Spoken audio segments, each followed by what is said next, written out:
అశ్వత్థామ ఇంకా బ్రతికే ఉన్నాడా? మహాభారత కాలం ఎప్పుడో అంతమైపోయింది. కానీ ఆ కాలానికి చెందిన ఒక వ్యక్తి మాత్రం ఇప్పటికీ బ్రతికే ఉన్నాడు. ఆయనే అశ్వత్థామ. మహాభారత కాలంలో ఆయన గొప్ప వీరుల్లో ఒకడు. మనందరికీ మహాభారతంలో పాండవుల గురించి తెలిసే ఉంటుంది. ఇంకా అశ్వత్థామ గురించి కూడా తెలిసే ఉంటుంది. అశ్వత్థామ మహాభారతంలో ఎంతటి వీరుడంటే పాండవులని ఆల్మోస్ట్ చంపేశాడు. కానీ పాండవుల ఓటమిని చూసి కృష్ణుడు వేసిన ప్లాన్ వల్ల విజయాన్ని జయించారు. ద్రోణాచార్యుడు పుత్రుడు ఈ అశ్వత్థామ. ఈ రోజుకి అశ్వత్థామ బ్రతికే ఉన్నాడు అని చెప్తూ ఉంటారు. ఒక అడవిలో తిరుగుతూ ఉంటాడనేసి చెప్తూ ఉంటారు. అసలు దాని పూర్తి కథ ఏంటో ఈ వీడియోలో తెలుసుకుందాం. ఈయన అడవిలో మరి గుడిలో మనుషులకి కనిపిస్తూ ఉంటాడంట. ఈయనకి తగిలిన గాయం కోసం నూనెని అలానే శివుడిని పూజించడానికి వస్తూ ఉన్నప్పుడు కనిపిస్తూ ఉంటాడంట. అలానే ఈ కలియుగం అంతమయ్యే వరకు తను జీవిస్తూనే ఉంటాడు అని చెప్తూ ఉంటారు. అసలు ఇంతకీ మహాభారత కాలంలో అశ్వత్థామకి ఏమైంది? ఎందుకు చావు అతని దగ్గరకు కూడా రాలేదు? ఇలాంటి విషయాలు ఈ వీడియోలో ఫుల్ గా తెలుసుకుందాం.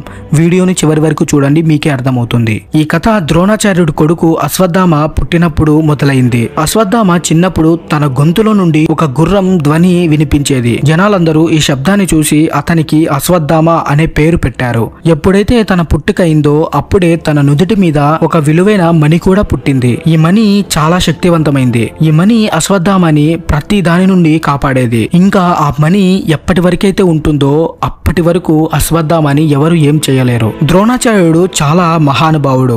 మహాభారత కాలంలో ద్రోణాచార్యుడు అందరికీ అస్త్రశస్త్రాలు, విద్యలు ఇంకా శాస్త్రాలు నేర్పించేవాడు. ఈ విషయం అందరికీ తెలిసిందే. మహాభారత యుద్ధంలో ద్రోణాచార్యుడు పాండవులకి కాకుండా కౌరవులకి సపోర్ట్ చేస్తాడు.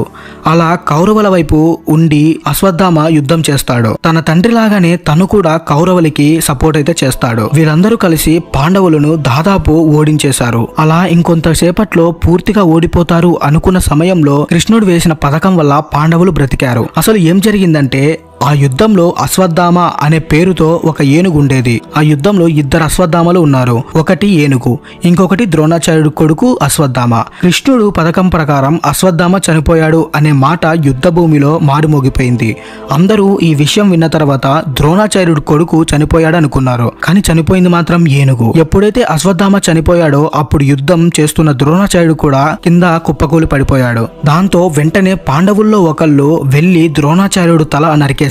ఒకవేళ ద్రోణాచార్యుడు అశ్వత్థామని ఆపకపోతే పాండవులు అందరూ ఓడిపోయేవారు. ఎప్పుడైతే తండ్రి చనిపోయాడు అని అశ్వత్థామకి తెలిసిందో అప్పుడు అశ్వత్థామ కోపంతో పాండవులతో మళ్ళీ యుద్ధం మొదలు పెట్టాడు. తన తండ్రి మరణానికి కారణమైన వాళ్ళని చంపేద్దామని డిసైడ్ అవుతాడు. అందుకే అశ్వత్థామ అధర్మ యుద్ధాన్ని ఎంచుకుంటాడు. రాత్రి అందరూ పడుకున్నప్పుడు ద్రౌపది 5 కొడుకులని నిద్రలోనే చంపేస్తాడు. ఈ విషయం అర్జునుడికి తెలిసింది. చాలా కోపంతో అశ్వత్థామని పట్టుకోవడానికి పరిగెత్తాడు. అశ్వత్థామ తనని తాను కాపాడుకోవడానికి ఆలోచించకుండా బ్రహ్మాస్త్రాన్ని ఉపయోగించాడు. కానీ అశ్వత్థామకి బ్రహ్మాస్త్రాన్ని ఉపయోగించడం మాత్రమే తెలుసు. కానీ దాన్ని మళ్ళీ వెనక్కి తీసుకురావడం తెలియదు. అలా అశ్వత్థామ ప్రయోగించిన బ్రహ్మాస్త్ర తిన్నగా వెళ్లి అభిమన్యుడు భార్య కడుపులో తగులుతుంది. దాంతో అభిమన్యుడు భార్య ఇంకా కడుపులో ఉన్న బిడ్డ ఇద్దరు చనిపోతారు. వెంటనే కృష్ణుడికి కోపం వచ్చి అశ్వత్థామ నుదుట నుంచి మణిని తీసేస్తాడు. కడుపుతో ఉన్న స్త్రీని చంపడం అధర్మమని చెప్తాడు. దానికి శిక్ష నీకు కలియుగం అయ్యేలోపు చావు రాదు అని శపిస్తాడు.